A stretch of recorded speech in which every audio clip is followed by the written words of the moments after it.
1 minute 20 সেকেন্ডে আমাদের এই জায়গায় 300 কেজি চিনি উৎপন্ন হয়। এটা আমাদের বাংলাদেশের সবথেকে বড় চিনির কারখানা। আমাদের বাংলাদেশে তারও কারখানা আছে। তৈরি করার জন্য পর্যাপ্ত পরিমাণের কাঁচামাল প্রয়োজন, জন্য আমাদের এই মিল থেকেও নেয়, আবার অন্য মিল থেকেও আমদানি করা হয়। এই যে আমাদের যে চিনিটা হলো না, এই যে ভেঙে দিল, এই চলে গেল চিনিটা।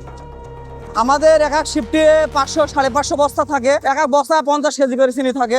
আমাদের ইন্ডিয়ান যেসব চিনি আছে সেই সব চিনি থেকেও 80% মিষ্টি বেশি। ইন্ডিয়ান চিনিতে 1 কেজি লাগে, এটি মনে করেন যে হাফ কেজি দিলে হবে। আমাদের এই চিনি দেখা যাচ্ছে অনেকদিন গোডাউনে থাকার কারণে ওই চিনি লাল হয়। এই যে আমি যে চিনিটা তৈরি করে দিচ্ছি, ওই চিনিটা হওয়ার পর আমার ওই মেশিন থেকে এখানে চলে আসছে। আসার পরে এই চিনিটা হচ্ছে আপনার উপরে চলে যাচ্ছে, গিয়ে হাওয়ায় গিয়ে ওই চিনিটা শুকিয়ে গিয়ে প্যাকেটিং হচ্ছে।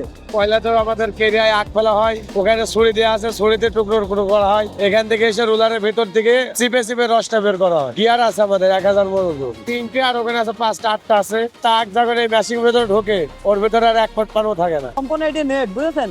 এই নেটে চিনিটা এসে জড়িয়ে যাবে। এই যে নেটের যে চিনি রয়েছে না, এইটি আপনার এখন ওই যে হচ্ছে পানি দিয়ে স্প্রে করে এই চিনিটা ধুয়ে দেবে। এই যে এই দেখেন ভাল্ব খুলে গেল, ওই যে ভাল্ব খুলে গেল, এই দেখেন গুড় আসবে। এই যে গুড়, এটা হচ্ছে গুড়। জি, এই যে গুড় ঢুকছে আমাদের পরিমাণ মতো নেওয়া আছে। এই দেখেন পরিমাণ মতন নেওয়ার হয়ে গেলে এই যে ভাল্ব অটো অফ হয়ে যাবে। ওই যে ওপরেটা অফ হয়ে গেছে, এবারে এই অফ হয়ে যাবে। এই দেখেন অফ হয়ে গেল। এই যে সাইডে জড়ি গেল না, এই যে আপনার স্প্রিটিং হচ্ছে ঘুরার কারণে, আর এই যে স্প্রে করার কারণে আপনার গুড়ির ভিতরে যেই আপনার ইয়েটা থাকবে, পানি ভাবতে থাকবে না। ও মনে করেন যে স্পিরিটের কারণে সব সাইডে বের করে দেবে। বের করার পরে যে দানাটা থাকবে না, ওই দানাটায় যখনই আপনার হচ্ছে পানি দিয়ে স্প্রে করবে তখনই সাদা হয়ে যাবে। আমাদের ওই চিনিটা যখন কমপ্লিট হয়ে যাবে তখন ও ভেঙে দেবে, দেওয়ার পরে আনলোড হয়ে এই দিক দিয়ে চলে যাবে। এই যে ভার্বিশন হওয়ার কারণে আপনার যে চিনিটা যে পড়বে, পড়লে তো যার ইয়েটা মাধ্যমটা আছে, ঝেঁকির কারণে আস্তে আস্তে আস্তে চলে যাবে। ওই যে গুড়ির ভিতরে যে পানি থাকে, ওই পানি স্পিডে ঘোরার কারণে যে পানিটা থাকে, ওই সাইড দিয়ে পানিটা বেরিয়ে আমাদের ওই ট্যাঙ্কিতে চলে যায়। ওই ট্যাঙ্কিতে গিয়ে আবার আপনার গুড়ির কাজ যাবে, গিয়ে আবার গুড় হয়ে আমাদের এই জায়গায় আসবে। এইটা তো মাসে হিসাব হয় না, এটা হচ্ছে দিনই হিসাব হয়, আর আপনার হচ্ছে বছরের হিসাব হয়।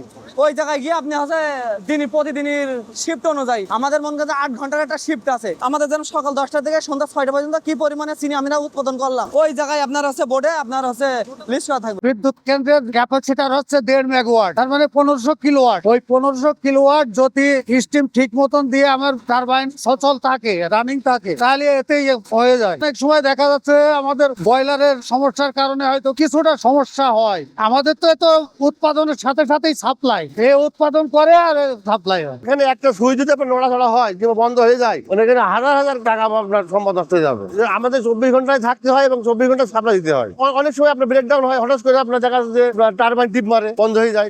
1 ঘন্টা বন্ধ থাকলে অনেক টাকা ক্ষয়ক্ষতি হয়ে যাবে। ভাই আখ খাই আখ ফেলি, এই কাজই করি আমরা ভাই, বুঝছেন? আমরা কেরিয়ালের লোক। আখ এই তো গ্রাম অঞ্চলে লাগানো রয়েছে, ফার্মে রাখা আছে, কেরু কোম্পানি রাখা আছে, এইসব জায়গা থেকে নিয়ে আসে। আমাদের এলাকার আখই বেশি ভালো। আমাদের এলাকার আখই তো আসে কুষ্টিয়া থেকে, সে আখ ভালো না, পাঞ্চা। এটা 26 আখ, বিভিন্ন জাতের আখ আছে, আর 26 আছে, 32 আছে, 34 আছে। তারা এই যে রস করতেছে, রস করে তারপরে আস্তে আস্তে মনে করেন জাল হইয়া বয়লার থেকে ওই জায়গা থেকে চিনি হয়ে বেড়াই যাবো। আমার তাও সারাদিন মনে করেন যে 1 মণ আখ খাই। উনি সারাদিন আখই খায়, কাজ করে আর আখ খায়। ওনার দাঁত গুলো আখ খেয়ে গিয়ে একদম পরিষ্কার করে ফেলি। সমস্যা নেই ভাই, দাঁত পরিষ্কার হয়।